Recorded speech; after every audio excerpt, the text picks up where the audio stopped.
The James Webb Space Telescope, a powerful instrument, continues to investigate intriguing astronomical objects for scientists. Also been on this radar lately is Pluto. We appreciate this latest batch of space sightings. Researchers are producing astounding findings, and the findings about this new message from Pluto are quite astounding. So, what have scientists learned about Pluto, and how does this affect you on planet Earth?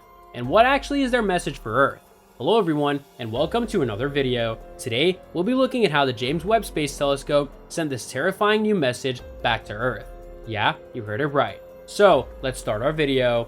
What you should know about Pluto is that it's a dwarf planet roughly 1,400 miles wide, or almost half the size of the United States. Although Pluto is far, the new James Webb Space Telescope is ready to assist scientists in uncovering more of the planet's mysteries. On average, Pluto lies 5.9 billion kilometers or 3.7 billion miles from the Sun. If you were to stand on Pluto's surface during midday, you could find it unpleasant.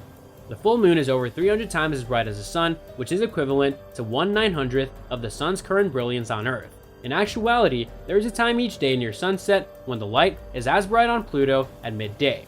The average temperature on Pluto ranges from -232 to -387 degrees Fahrenheit. Pluto's orbit around the Sun lasts 248 years. Between 1979 and 1999, Pluto was near to perihelion, the moment when it came closest to the Sun. At this time, Pluto was closer to the Sun than Neptune was. On Pluto, a day lasts around 153 hours. Its axis of rotation is 57 degrees from the plane of its orbit around the Sun. As a result, it virtually annihilated Pluto's satellites when Pluto was discovered. Bernie, age 11, suggested the name Pluto to her grandfather, who forwarded it to the Lowell Observatory Institute. There are 5 known moons orbiting Pluto: Charon, Styx, Nix, Kerberos, and Hydra. Charon, one of Pluto's moons, is about half the size of Pluto at 153. Our orbit around the dwarf planet precisely matches Pluto's rotational cycle. This phenomenon, known as tidal locking, causes you to always see the same side of Charon as it orbits Pluto at a constant distance. These moons are not tidally bound to Pluto, unlike the majority of other solar moons. All of them revolve and do not keep a constant orientation towards Pluto. Pluto is a minor planet whose atmosphere thickens as it approaches the Sun.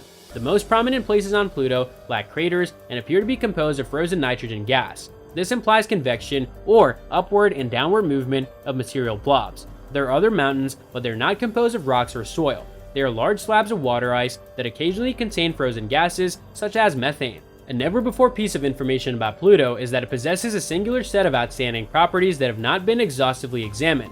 Consider, for example, the heart-shaped feature of Pluto's surface known as the Tomball Regio. A section of its landform resembles an ice cream cone, but it's fully covered with ice and carbon monoxide. According to the geological timescale, this region may be 100 million years old. There are hypotheses that it may still retain its long-term shape. What would have caused these? Could it be the frequently unfavorable winds that sweep the planet's surface? In addition, one of Pluto's many surprises, June, is composed of solid methane ice grains that have been blown by the wind rather than Earth's sand. Our solar system contains more dunes than you may expect. They reside only on Earth, Mars, Venus, Titan, Saturn's moon, and Comet 67P. As Pluto's surface has a frozen crust, these dunes have stayed largely unchanged. They probably developed within the last 500,000 years, or possibly even more recently. In this manner, Pluto raises an age-old dilemma. Initially, scientists assumed Pluto was an ocean of frozen seeds that gradually formed over millions of years. When radioactive decay melted the dwarf planet's ice, it revealed clues about the planet's genesis.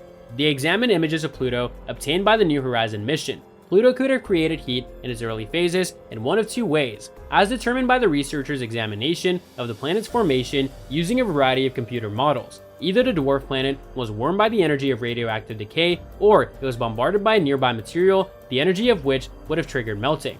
The second alternative, whether Pluto is a planet or not, was shown to be more likely. Before the International Astronomical Union amended the definition of a planet by adding certain requirements, Pluto held this status for many years. Pluto failed to meet all of these new requirements, prompting a global rewriting of geography textbooks. What then makes a planet a planet? A planet must orbit the Sun, have enough mass to achieve hydrostatic equilibrium, or an approximately spherical shape, and have a defined orbital neighborhood. According to the International Astronomical Union, the problem was that Pluto had not been able to become gravitationally dominant or determine its ability in relation to other objects. Similar-sized corpses have been prevented from escaping.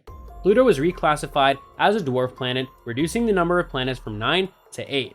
Recent image analysis revealed the existence of a rugged region on Pluto. This is unparalleled in our solar system and the surrounding universe. In the Lumbee region, there are a few oddly aberrant ice volcanoes. In terms of appearance, these features are unlike any ice or rocky volcanoes in the solar system. Can any type of life exist on Pluto? Pluto's surface is so frigid that even liquid water freezes solid, making it impossible for life to survive there. Methane, nitrogen gas, and carbon monoxide are some more liquids and gases that solidify when frozen. The atmospheric pressure of Pluto is approximately 1 million times less than that of Earth. This does not mean that there's no possibility of detecting life on Pluto's JWST research list. And that's all for today's video. What are your thoughts on this? Let me know in the comments section down below. I hope that you found this video interesting, and if you want to see more videos like this, please consider subscribing to my channel. See you in the following video with some more of the latest updates, and until then, stay tuned.